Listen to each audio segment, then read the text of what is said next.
Hi, welcome to another day where I'm providing you with practical tips to improve your workplace culture. Today I want to talk about communication.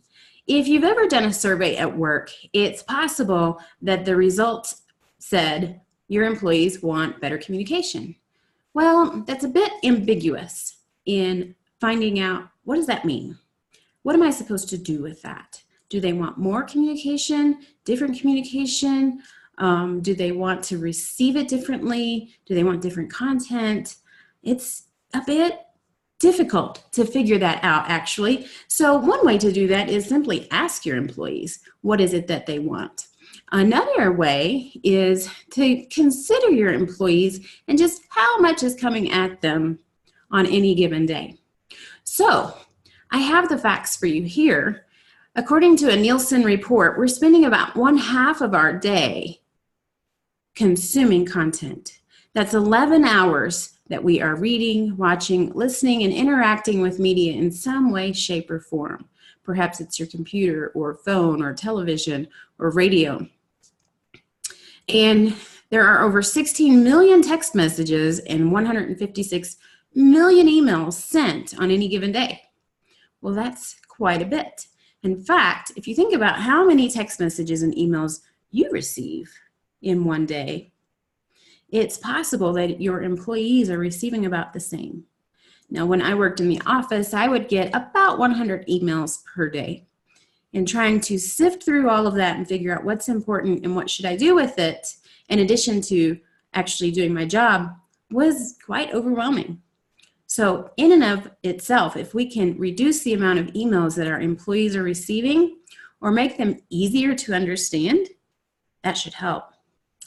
And a person spends, well, if they spend 5 hours on their phone each day, and maybe you do, maybe you don't, but you think about how much time you spend scrolling through your phone, through your data, whether it's Instagram or Snapchat or Facebook or LinkedIn or the news or whatever it is that you are looking at.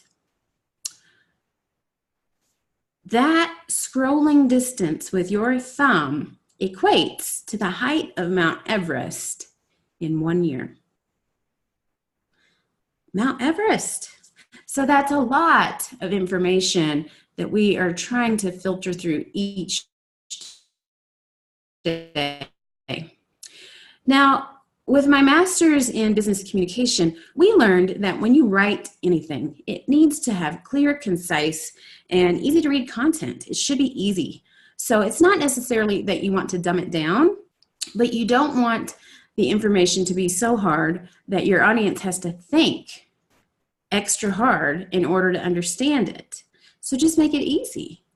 And it's important that you put whatever the message is that you want your audience to receive, the outcome that you want them to receive, or any directive if you're asking them to do something. Put it clearly at the top. Put it in the subject line. Put it within the first 1 or 2 sentences of that email or letter or message so that they know exactly what you want them to do. And speak the facts. Don't beat around the bush and not give them all the information because then they have to think too hard. So just speak the facts. Be straight and forward with them.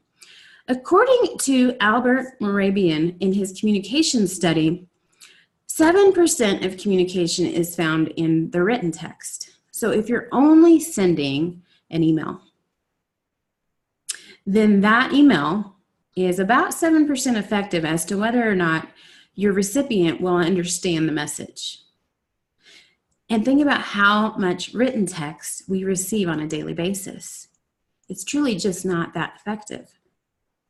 And then 38% of our communication is from voice.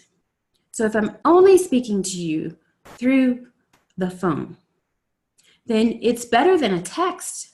It's better than an email because you can at least hear me. You can hear the vocal inflections, the pitch, the tone.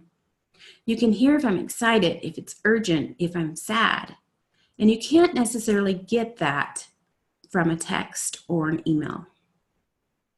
And then 55% of our communication is through body language. So you notice that today I have the video showing because I wanted to demonstrate to you how much more effective it is if you can see me, if you can hear me, and you can read the words. I think it's much more effective. And this demonstrates that if we can do this in our office, in our workplace, then our employees will receive a better opportunity to have better communication, right? So I want to challenge you today.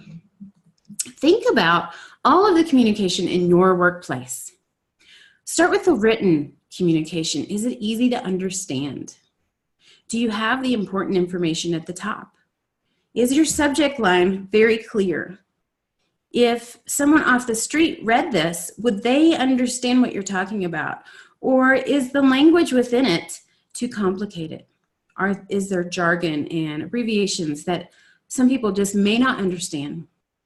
Are there assumptions made within that written text that may be difficult or may be interpreted incorrectly? So think about the written text. Also think about how much written text there is. Do you allow your employees to use the internet? And I would caution in taking that away if they have it already, because that could reduce morale within the workplace. But if they have the internet, how much time are they spending on it that they're already being bombarded from who knows what all day long? Are they using an intranet? Is this intranet useful, productive, or is it just a place with more social media? Is the intranet being used in the right way so that important information is delivered to every employee quickly? Or is it just a dumping ground for a lot of content that if I'm an employee and I'm trying to find something, I have to sift through it to figure it out? And think about emails. How many emails are you receiving? When I was in the office, I received about 100 per day. Is that what you get? What do your employees get? Is there a way to reduce that? Is there a way to filter through it easier? Is there a way to write the emails in a better way so that there aren't multiple emails going back and forth because people don't understand? Or to put the information near the top so that they can clearly understand the directive. Think about voice. Is it possible to just pick up the phone and call? Should we eliminate some of the emails and just make phone calls? Is that possible? And then think about body language. Can we interact more like this on a video chat or face-to-face? The ideal communication method, obviously, is face-to-face and in-person.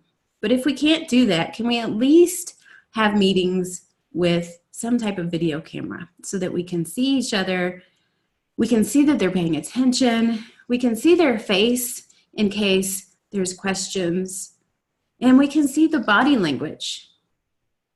Is that possible? I want you to think about this for your assignment today, and can you improve your company culture by improving the communication? My name is Dr. Deborah Dean. I would love to help you improve your culture, improve your communication, or just about any aspect of work. I would love to help. So reach out to me at drdeborahdean.com.